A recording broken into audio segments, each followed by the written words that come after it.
Alors bonjour à tous et bienvenue dans le cœur d'Hippocrate, la chaîne Médecine et Philosophie. Aujourd'hui, comme vous pouvez le constater, je m'enregistre dans ma voiture car nous venons d'accueillir dans notre famille une 5e petite fille. Donc je vous laisse imaginer l'état d'excitation des 4 sœurs aînées dans l'accueil de leur petite sœur. Ce n'est donc plus les 4 filles du docteur March, mais les 5 filles du docteur Seuret. Je suis dans ma voiture entre 2 visites à domicile.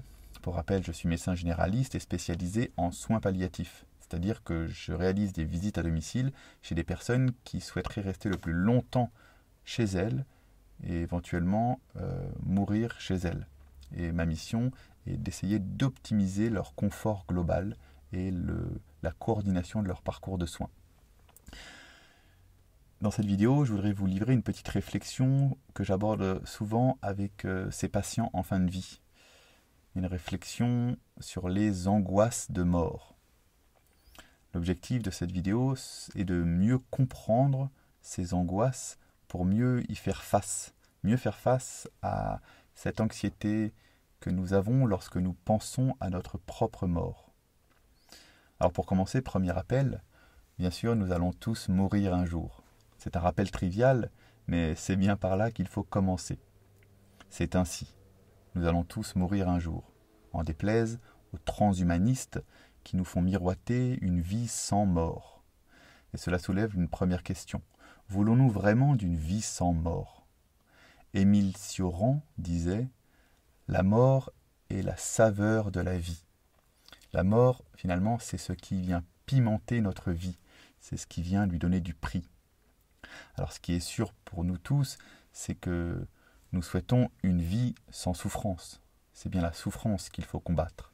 Mais une vie sans mort semble être un paradoxe dans les termes. La vie se définit par rapport à la mort et vice-versa. En effet, ce qui semble faire la richesse de ma vie, c'est peut-être qu'elle possède une fin. Que dire d'un monde sans fin ? Que dire d'une histoire sans fin ? D'un film sans dénouement, sans finalité. Un temps infini qui s'égrènerait incessamment. Mais qu'est-ce qu'on s'ennuierait finalement ? Mais c'est un autre sujet. Pour l'instant, gardez bien en tête que nous allons tous mourir un jour et c'est tant mieux. Il faut laisser la place aux autres générations. Alors à partir de ce premier constat, évoquons le deuxième. La mort nous fait peur. Mais pourquoi la mort nous fait-elle peur ?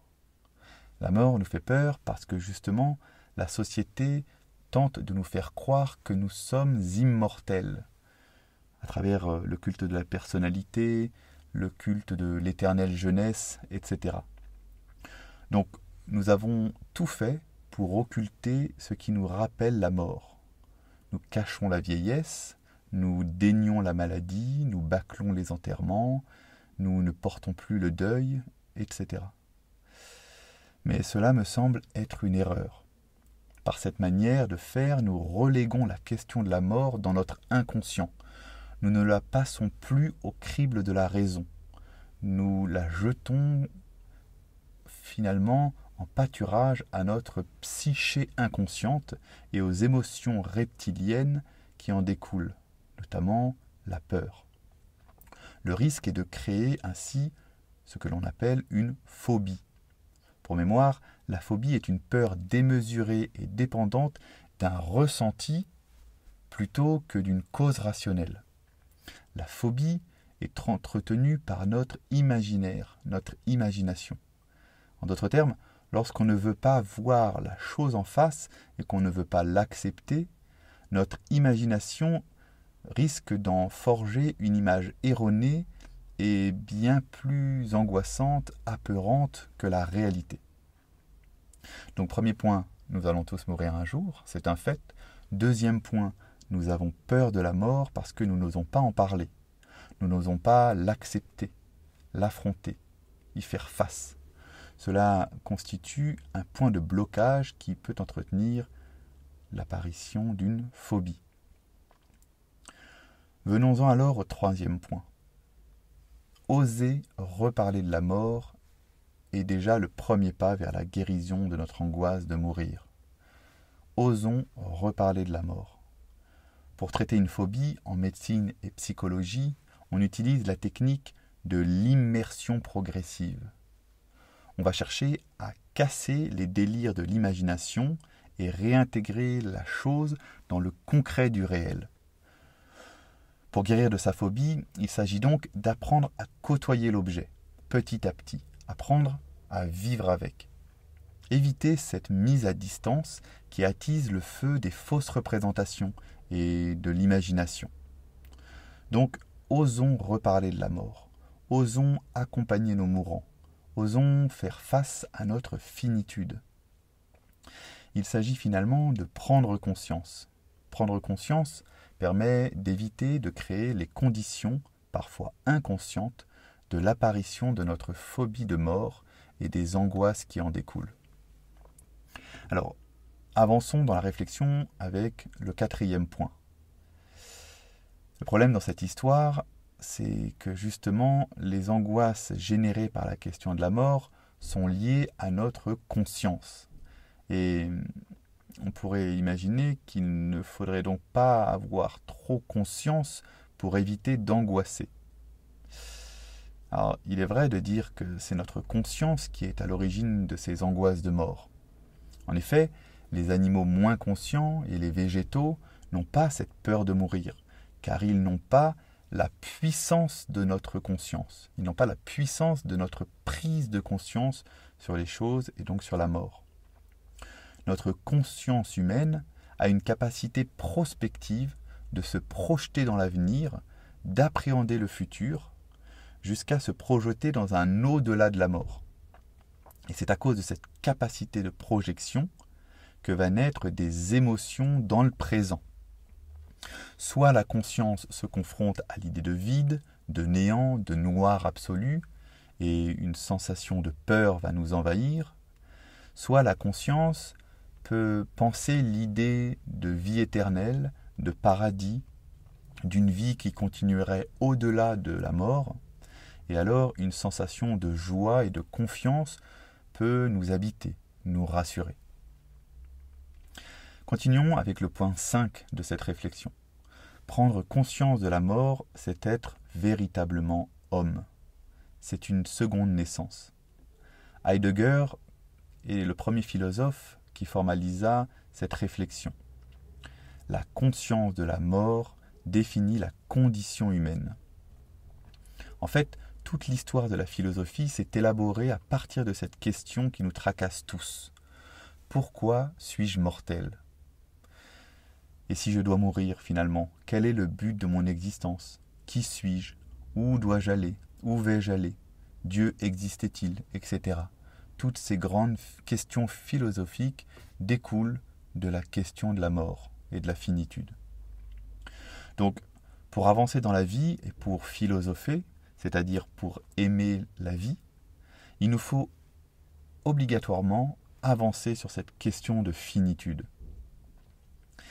D'ailleurs, Kierkegaard allait plus loin et affirmait même que c'était une question de santé, de bonne santé. Je le cite, « La véritable maladie est de ne pas avoir conscience d'être mortel. » Si nous voulons être en bonne santé, il nous faut travailler sur la question de la mort, l'appréhender, s'y préparer et l'accepter. Je vous rappelle également le célèbre syllogisme de Cicéron repris par Montaigne. Philosopher, c'est apprendre à mourir. Philosopher, c'est apprendre à vivre. Vivre, c'est apprendre à mourir. Donc philosopher, c'est apprendre à mourir. Soyons donc de véritables philosophes. Soyons dans la conscience de notre mort. Être dans la conscience de notre finalité nous permet de mieux vivre, de se poser les bonnes questions, de faire les bons choix et d'aller à l'essentiel. Malheureusement, l'être humain a plutôt tendance à choisir de ne pas entrer dans la conscience de sa fin. C'est ce que Pascal, le philosophe, voulait aborder lorsqu'il écrivait « Tout le malheur des hommes vient du fait que nous ne savons pas demeurer au repos dans une chambre. » En d'autres termes, tout le malheur des hommes vient du fait qu'il ne se pose pas les questions existentielles car il a peur d'angoisser et donc il passe à côté de sa vie. L'homme préfère se divertir l'esprit avec des futilités, jeux, sexe, voyage, car il pense que les questions existentielles, et notamment la question de sa mort, appellent l'anxiété et l'angoisse. Mais nous venons de voir que ce positionnement conduit à la phobie. De plus, ce schéma, cette position de divertissement pascalien, ne permet pas d'entrer dans les réflexions sur les fins dernières et de se préparer à mourir. Vous savez, là, c'est la fameuse ars moriendi, l'art de bien mourir qui était utilisé au Moyen-Âge. Le divertissement pascalien cantonne l'homme au superficiel de sa vie. Mais lorsque la maladie, la vieillesse ou le handicap apparaît, la personne humaine se trouve alors bien démunie, sans défense, face aux questions existentielles provoquées par la venue d'une mort prochaine. Avançons donc sur le 6e point. Quoi qu'il advienne après la mort, néant ou vie éternelle, il n'y a pas lieu de paniquer. La mort n'est pas à craindre, la mort n'est rien. Elle est en elle-même d'ailleurs difficilement objectivable dans le temps. La mort ne dure qu'une fraction de seconde finalement. Elle est le passage d'un état de vie à un état inerte, d'absence de vie. Et finalement, Épicure et les stoïciens avaient raison. En effet, du point de vue de la matérialité, il n'y a pas lieu d'être anxieux face à l'idée de mort, puisque je ne serai plus là pour vivre l'instant de ma mort. Je vis bien sûr l'instant de la mort des autres, mais je ne vivrai jamais l'instant de ma propre mort, car je ne serai plus là, plus conscient pour la vivre. Je ne pourrai pas ressentir ma propre mort, puisque par définition, la mort, c'est la disparition de la conscience. Et donc, je n'aurai plus de la capacité à me rapporter des états mentaux et à ressentir des états douloureux ou états d'angoisse.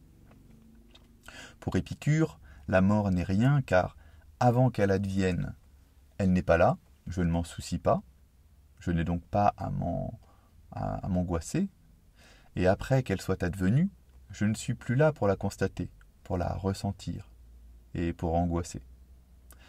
Alors parenthèse perso, à l'inverse d'Épicure, je pense que même si la mort n'est pas encore là, il faut s'en soucier, il faut s'y préparer, il faut la réfléchir, cheminer dans l'acceptation de celle-ci, justement pour éviter la constitution d'angoisse et de phobie, comme nous l'avons vu juste avant.